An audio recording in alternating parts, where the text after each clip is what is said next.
In this video I'm going to go over, if you like, the general terms of the exam. There's a little bit of a challenge here because the school has very definite limits on what we can put in our official exam advice. And so what I want to do in this video is basically go over the general parameters of the exam, and also then give you some study advice, if you like, as to how best to prepare for it. Now, the technical side of the exam, how it's going to be structured, how it's going to be laid out and so on, you'll find in the PDF exam advice, and that's very much in the standard form for the school. In terms of advice for preparation, I really can't say study this chapter or that module in particular, because the exam does take the whole term, and so any topic which is done in the term is likely to be on the exam. Probably the best thing to do is to look at previous exams to get a bit of a flavour for how the exam is going to be written. Certainly in the last 2 or 3 years the exam format has settled down somewhat, and while the topics change in terms of the actual questions, you'll find that the overall theme and flavour tends to be fairly similar. And so if you look at the past exams, what you will find is that the exam questions tend to cover in general terms the themes and major topics, not necessarily the modules, but the major topics that you find through the course. What this means is that the exam questions are not going to be asking for this particular theory in specific detail, or that date, or a quiz on what legislations or what have you you have learned.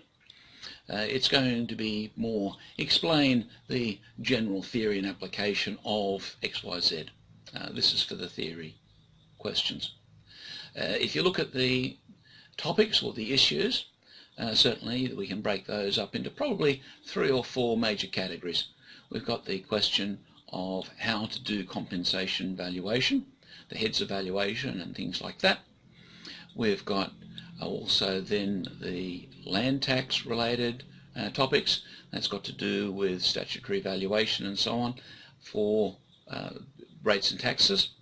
That has a technical side with things like mass valuation.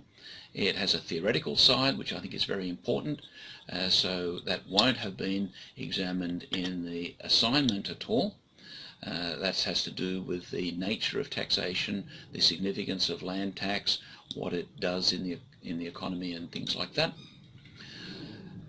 You also have ethics, which is a constant theme through all of the valuation courses, and in this course it's specifically focused on ethical issues related to statutory and compensation valuation issues. It also takes some general ethics ideas further. So they're the major themes.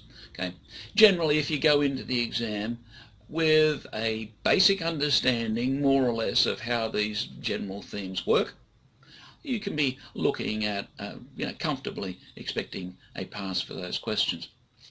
If you have a polished, a fairly comfortable ability to be able to explain what's covered in those topics, that will get you to a credit. And at this point, you really don't have to have any evidence of a great deal of reading or familiarity with the literature, or even a detailed understanding of all of the content which is put before you.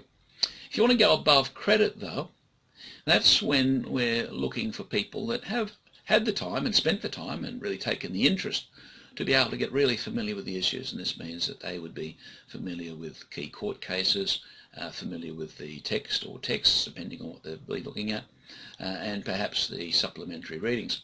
Now, it doesn't mean that it has to be bristling with quotes and citations and all the rest of it, but of course some of that will certainly go very well if you're looking for a distinction level pass in any of the questions. To get to the high D, it's really the the distinction on steroids, and so this is where you're able to show some evidence of not just a good familiarity with the literature and the theories, but also the ability to articulate it very well, and perhaps to be able to reveal some aspects of it that the average person may not really be able to understand or articulate very well. And so for the distinction with polish and insight, maybe taking a bit further, is the high distinction. The distinction level means that you reveal a very thorough familiarity with the materials and no mistakes, no errors. Credit is comfortable mastery and certainly a very good professional level understanding, but probably at the level of a good quality technician. And of course the pass means, well, you know more of it than you don't know, and you're able to sort of bumble along and probably not make too much of a fool of yourself in practice, and we'd be happy to let you out into professional practice. That's pretty much the thinking which is behind the grading levels, certainly for the exam. What that means is you don't have to be too concerned if you have been really busy or really distracted, or life hasn't been too kind to you over the last 12 weeks and you haven't had time to attend to your studies.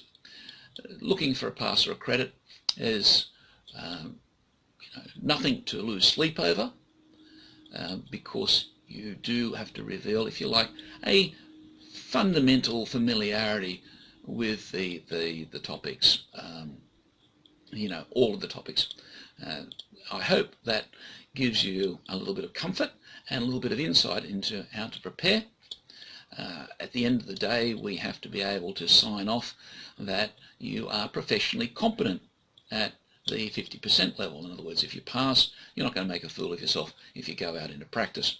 If you go out with a credit under your belt, that means that you're going to be a very good practitioner. If you go out with a distinction, it means not only are you going to be an excellent practitioner, but you're also going to understand a lot of the issues that are kind of lurking under the surface and in the background. You're going to be a leader in the profession, okay? And so those grades are really tailored for that level. And of course, high distinction, as I said, distinction on steroids, is somebody who is able to really be a thought leader in the profession. The opportunities are there, the resources are there. It's really a matter of your interest and, to a certain extent, the resources, because I know many of you are extraordinarily busy, and I think it's really a courageous job that you do, just being able to pack your studies into the rest of what is for many people an extremely busy and challenging lifestyle. Okay, all the best with the exam. I hope this gives you the comfort you need and the direction you need to be able to come out with the results that you'll expect.